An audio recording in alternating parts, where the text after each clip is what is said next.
San Jose. City. Ilan kayo magkakapatid? Mag-isa ko lang po. Ay, one and only boy. Apo. Okay. First palaro mo to, balik tayo din sa first palaro mo to, record-breaking sa elementary long jump. Di ko namin lang kung sino na-break mo record. Pero, again, how does it feel? I mean, ini-expect mo ba ito? Hindi po. Bakit? Kasi po, rank 12 po ako nung una. Yung Central Luzon, Regional Athletic Association, Nag-rank 12 po ako. dito sa event na to. Opo. Paano ka nakapasok ng qualify ngayon? Training lang po. Training. Gano'ng katagal ka nang nag-train? 1 year na rin po. Ilang taon ka na? 12 po. 12? Opo. From anong region ka na? Region 3 po. First time mo sumali? Opo. Matagal ka nang naglalaro ng long jump? Ngayon taon lang po. Ngayon, so 1 year nga. Convert lang po. Converted ka from what sport? O from what event? Convert po ako dito sa long jump po. Ano Dati, yung technique mo? sandali lang. I'm talking. We will get to that. Convert ka from what previous event? Ganito rin po. Iba lang po yung Anong field event? Triple jump o ano? triple po. Triple jump. Okay. So, nag-men's long. Sino coach mo para mabigyan naman natin ng recognition? Wala kang coach? Meron. Ha? Meron po. Pangalan? Nakalimutan ko. Okay. So, kailan ka lang nag-shift from triple jump to men's long jump? Nung lang po. Regional meet. Regional meet. Okay. Going back to the pretty ladies, anong binago mo daw sa technique? Kasi from 12 kakamo dun sa regional meet, naging first ka dito, gold pa. And a record breaking pa.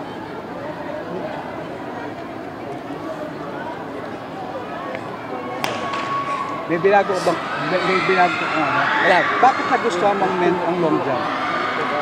Nakitaan po ako ng coach. Ay, trainer din po. Trainer. Ano pangalan ng trainer? Benji Bartolome po. Benji Bartol. Sa school mo rin? Hindi po. College po. College? Ano pangalan ng college mo? Saan siya nagko-coach sa college? Si LSU po. Central Luzon University State. Ay, State University po. May ibang event ka pa ba? 100 meters po. Kailan? Third day po. Opo. Sino yung naging inspirasyon mo? Magulang ko. Magulang, yung OFW. Opo. Ano masasabi mo sa kanila ngayon? Po? Ano yung masasabi mo sa kanila ngayon? Nagpapasalamat po ako sa kanila. Dahil sa kanila, sa walang sawa po nilang pagsuporta sa akin.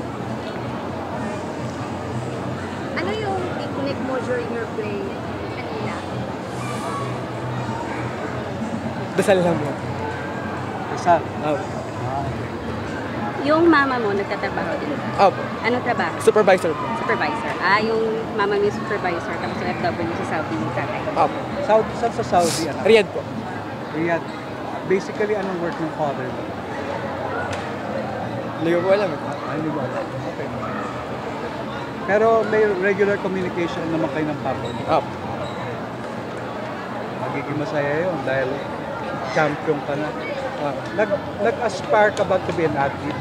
Nung malit ka o talagang nahilig lang? Nahilig lang. Nahilig. Opo.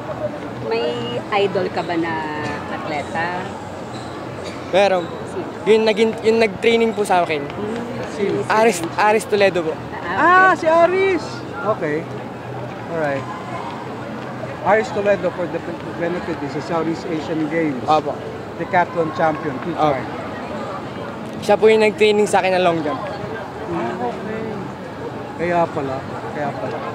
Thank you. Salamat. Thank you. Congrats. Thank you.